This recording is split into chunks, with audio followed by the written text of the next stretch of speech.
नमस्कार प्यारे साथियों। तो साथियों, आप सबका आपके अपने YouTube channel exam study channel में स्वागत है। तो साथियों, हम देख रहे थे जो राजस्थान की सीईटी का जो इम्पोर्टेंट एग्ज़ाम हुई थी साथियों, अभी 23 अक्टूबर की जो फर्स्ट शिफ्ट थी उसके आंसर की देखेंगे साथियों हम। किसी कारणवश आपके पास नहीं आ पाई थी साथियों, क्योंकि मेरी तबीयत ख़राब थी, इसलिए फर्स्ट शिफ्ट का आज आंसर की आपको बताएंगे साथियों। तो आज का पहला क्वेश्चन है साथियों, यानी कि आंसर की का पहला प्रश्न है कि choose the most afford article. इसमें आर्टिकल दिया गया है जो ये इंग्लिश है तो वी के साथ, इसलिए मैं आपको आंसर बता रहा हूँ साथियों। इसका आंसर सी रहेगा। दूसरा है तो दूसरे का आंसर आपके सामने रहने वाला है साथियों बी, क्लियर हुआ। अगला तीसरा है कि तीसरे का आंसर आपके सामने रहने वाला है C, time, date and place. Okay. चौथा है नीचे दिए गए विकल्पों में से कौन से दिए गए क्रम को पूरा करेगा, यानी कि जो नीचे दिए गए उनमें से ऐसा कौन सा विकल्प है जो पूरा करेगा साथियों, यानी कि सही क्रम में आपको जमाना है। तो इसका आंसर आपके सामने डी रहने वाला है साथियों, क्लियर हुआ। अगला पांचवा प्रश्न है कि नीचे दिए गए जो विकल्प दिए गए आकृति चयन करना है जो 4 समस्या आकृति द्वारा स्थापित श्रेणी को जारी करेगा साथियों। ओके। इसके अनुसार आपको इनमें से जारी करना है कि कौन सा इसका उत्तर बिल्कुल सही रहने वाला है। और इसका आंसर रहने वाला है साथियों सी। ओके, बिल्कुल सी आंसर इसका करेक्ट रहने वाला है साथियों। अगला छठा नंबर का प्रश्न है साथियों कि इसमें आपको इंग्लिश में दिए गए हैं कुछ इस प्रकार के हैं कि इसमें आपको सही जमाना है। ओके। तो इसका आंसर आपके सामने डी रहा है, यानी कि नॉर्थ ईस्ट का बिल्कुल सही आंसर रहा है कि एक व्यक्ति के उत्तर पश्चिम की ओर से मुख्य किया गया है। ओके। वह क्लॉक वाइज में 90 डिग्री और तत्पश्चात वारंगमार्ग वायु दिशा में 135 डिग्री मुड़ता है और वह दिशा में मुड़ता है तो उसके मुख्य किस ओर खड़ा रहेगा। ओके। तो वो इसके आंसर देगा साथियों, छठे का आंसर है डी, यानी कि उत्तर की उसका मुँह रहेगा साथियों, क्लियर हुआ। अगला है 7 नंबर का प्रश्न है कि 32 विद्यार्थी की और क्या है 32 विद्यार्थी उत्तर की ओर मुंह करते हुए एक पंक्ति में बैठे हुए, क्लियर हुआ।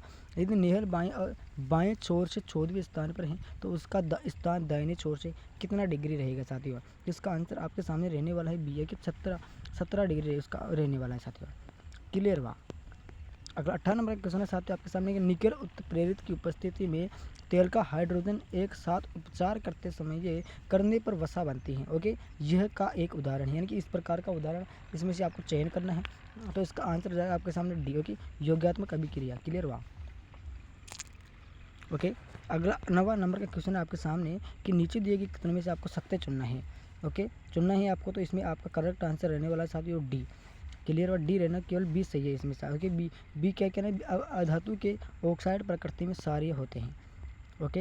अगला 10 नंबर का क्वेश्चन आपके सामने कि तांबे के बर्तन को आर्द्र वायु में खुला रखने पर बनने के कारण उन पर ही हरी परत उत्पन्न हो जाती है, किसके कारण उस पर हो जाती है साथियों। तो इसका आंसर आपके सामने रहने वाला है डी रहने वाला है साथियों, क्या रहने वाला डी, ओके, कॉपर सल्फेट रहने वाला है। यदि किसी प्रश्न का आंसर गलत लगे मुझे आप कमेंट बॉक्स में जरूर बताया करो साथियों। ओके।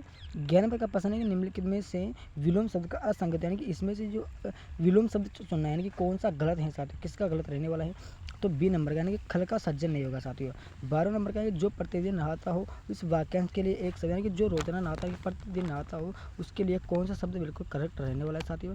तो इसका आंसर आपके सामने रहने वाला है, वो रहने वाला है नित्य स्नाही। ओके, नित्य स्नाही इसका बिल्कुल करेक्ट आंसर रहेगा साथियों। 13 नंबर का है कि निम्नलिखित में से सरकारी पत्र के अंतर्गत नहीं आता है, यानी कि सरकारी पत्र के अंदर कौन सा नहीं आता है। तो निमंत्रण पत्र जो होता है वो सरकारी पत्र के अंतर्गत नहीं आता है विद्यार्थियों। अगला प्रश्न आपके सामने दिए गए हैं कि 14 नंबर का प्रश्न आपके सामने है कि राजस्थान राज्य मुख्यमंत्री युवा संबल योजना के तहत बेरोजगार शिक्षित बालिकाओं को प्रोत्साहित, यानी कि जो प्रति माह की राशि दी गई थी वो कितनी दी गई थी साथियों, सभी को पता रहना चाहिए। तो वो दी गई थी 3,500, कितनी 3,500 रुपये बालिकाओं को दी गई थी साथियों। राजस्थान की निम्नलिखित में से कौन सी परियोजना जल विद्युत शक्ति प्रदान करती है, यानी कि कौन सा बांध है जो राजस्थान में निम्नलिखित परियोजना जल विद्युत शक्ति प्रदान करती है हमको। तो इसका आंसर रहने वाला है माई बजाज सागर, ऐसा बांध है साथियों जो हमको जल विद्युत हमको प्रदान करता है साथियों, क्लियर हुआ।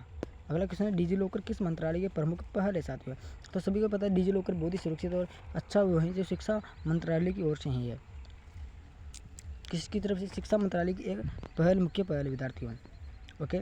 अगला प्रश्न है कि परमाणु क्या राजस्थान परमाणु ऊर्जा स्टेशन कहाँ पर स्थित है, निम्नलिखित में से उपयुक्त आपको विकल्प चुनना है साथियों। तो इसका आंसर रहने वाला आपके सामने डी, ओके, जोधपुर इसका बिल्कुल करेक्ट आंसर रहेगा। ये वस्तु को 1,800 में बेचने पर 25% की हानि हो चुकी है आपको। ओके, यदि इस वस्तु को 3,200 में बेचा जाता है तो लाभ कितना प्रतिशत आपको प्राप्त होगा विद्यार्थियों। तो इसका आंसर रहने वाला है डी, ओके, 33 सही 1/3% की इसमें आपको बचत रह जाएगी साथियों। ओके। अगला क्वेश्चन है कि एक गार्डन रोलर का व्यास 2.8 मीटर और लंबाई 4 मीटर है। यदि यह 30 सेकंड में 5 परिक्रमण पूरा करता है तो 5 मिनट में वह कितना क्षेत्रफल तय करेगा विद्यार्थियों। तो इसका आंसर आपके सामने हो जाएगा A. Okay, 1540 metre square. Okay. अगला क्वेश्चन है कि इस प्रकार से दिए गए ये बराबर है तो इसका आंसर कितना हो जाएगा विद्यार्थियों। तो 20वें का आपके सामने डी आंसर हो जाएगा साथियों। ओके। अगला क्वेश्चन आपके सामने है कि एक समद्विबाहु त्रिभुज की परिमाप 32 सेंटीमीटर और प्रत्येक समान भुजाओं की लंबाई आधार की लंबाई का 5/6 गुणा है। त्रिभुज के क्षेत्रफल का आधा सेंटीमीटर स्क्वायर में क्या होगा विद्यार्थियों। इसका आंसर आपके सामने हो जाएगा बी। ओके, 38 हो जाएगा। कितना? 38 सेंटीमीटर स्क्वायर हो जाएगा विद्यार्थियों। अगला प्रश्न है आपके सामने 22वां। अजय ने अजय ने 2 प्रकार के निवेशों में कुल 10,000 का निवेश किया है। यदि वह निवेश का पहला भाग 6% प्रति वर्ष की दर से साधारण ब्याज पर और निवेश का दूसरा भाग 10% वर्ष की दर से साधारण ब्याज पर देता है तो एक अंत में उसे कुल ब्याज 7% आधार पर इस प्रकार से प्रश्न दिए गए हैं। तो इसका आंसर कितना रहेगा विद्यार्थी। आपके सामने प्रश्न और पेपर भी है तो इसका आंसर क्या हो जाएगा। तो इसका आंसर हो जाएगा आपके सामने 75,000 से लेकर 2,500 तक इसका आंसर हो जाएगा साथियों। अगला प्रश्न 23 नंबर का, निम्नलिखित में से समीकरण को सही बनाने के लिए इसमें से कौन से 2 चिन्हों को आपस में बदलना चाहिए। ओके, तो किसको बदलना चाहिए। तो इसका आंसर है आपके सामने ए। ओके, इसको बदलना चाहिए। क्लियर हुआ। अगला प्रश्न आपके सामने दिया गया है। ओके, अगला प्रश्न 24 नंबर का आपके सामने दिया गया है प्रश्न की निम्नलिखित में से कौन सा दृश्य यानी कि व्यू आयुष्य और दूरदर्श को दर्शाता है। तो इसका आंसर है आपके सामने सी, पेज स्टेप। ओके। अगला छठा 25 नंबर का क्वेश्चन आपको बाद में बताऊंगा मैं।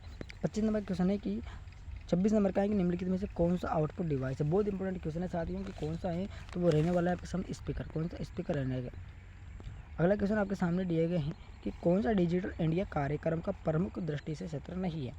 तो वो हो जाएगा साथियों आपके सामने डी। ओके, नागरिकों का डिजिटल सशक्तिकरण इसमें नहीं आएगा। अगला क्वेश्चन है कि पंचायती राज व्यवस्था के तहत ग्राम सभा की बैठक के लिए आवश्यक न्यूनतम कोरम को क्या कहते हैं। तो क्या कहते हैं साथियों। तो उसको हमारे पास क्या कहते हैं। तो उसको कहते हैं 10वां भाग। क्या कहते हैं 10वां भाग कहते हैं साथियों। क्लियर हुआ।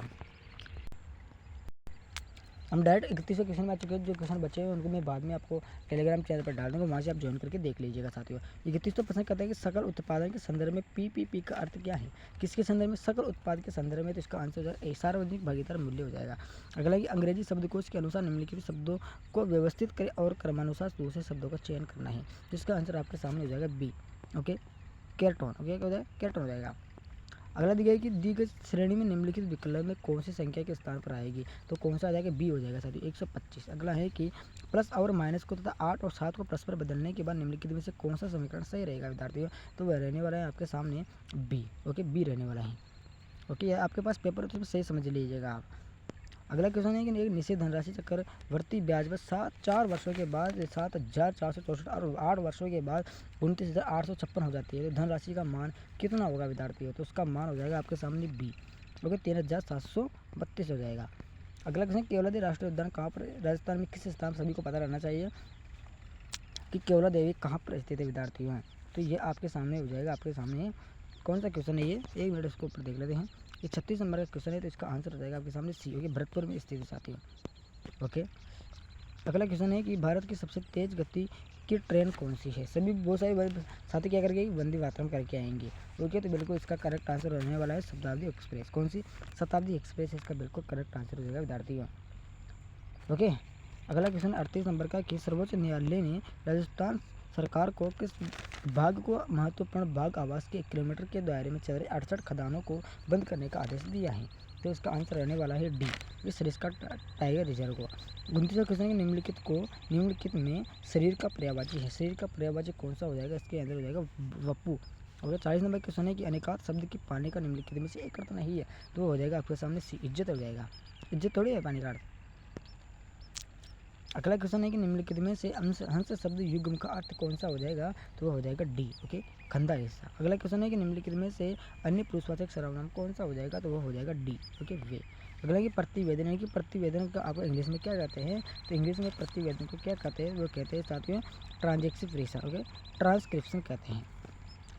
अगला हो जाएगा 44 नंबर का कि मोस्ट गिवन सेंटेंस। तो इसका आंसर आपके सामने हो जाएगा 44 का बी। ओके।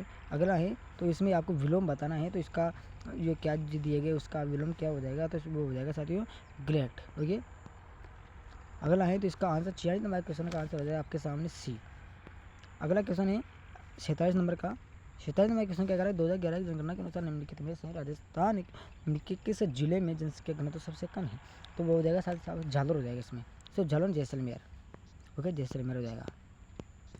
अगला क्वेश्चन है कि राजस्थान में जलोढ़ मृदा के बारे में निम्नलिखित में से कौन सा कथन बिल्कुल सही हो जाएगा? तो हो जाएगा साथियों आपके सामने बी नंबर का। ये मृदा राजस्थान के उत्तरी एवं पूर्व राज्य में पाई जाती है। कौन सी मृदा? जलोढ़ मृदा।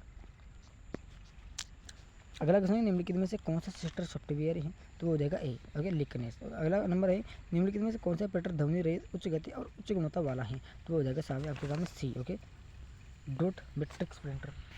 क्लियर हुआ? तो देखो साथ ही मैंने आपको 50 क्वेश्चन के लिए बता दिए हैं। जो क्वेश्चन बचे हुए हैं उनके साथ आपको PDF डालूंगा टेलीग्राम चैनल पर, वहाँ से आप ज्वाइन करना है और देखना है साथ ही। क्लियर हुआ? और आपको ज्वाइन कैसे करना है टेलीग्राम चैनल की, तो वो आपको डिस्क्रिप्शन मिल जाएगी साथियों। तो सभी दोस्तों को जय हिंद, जय भारत।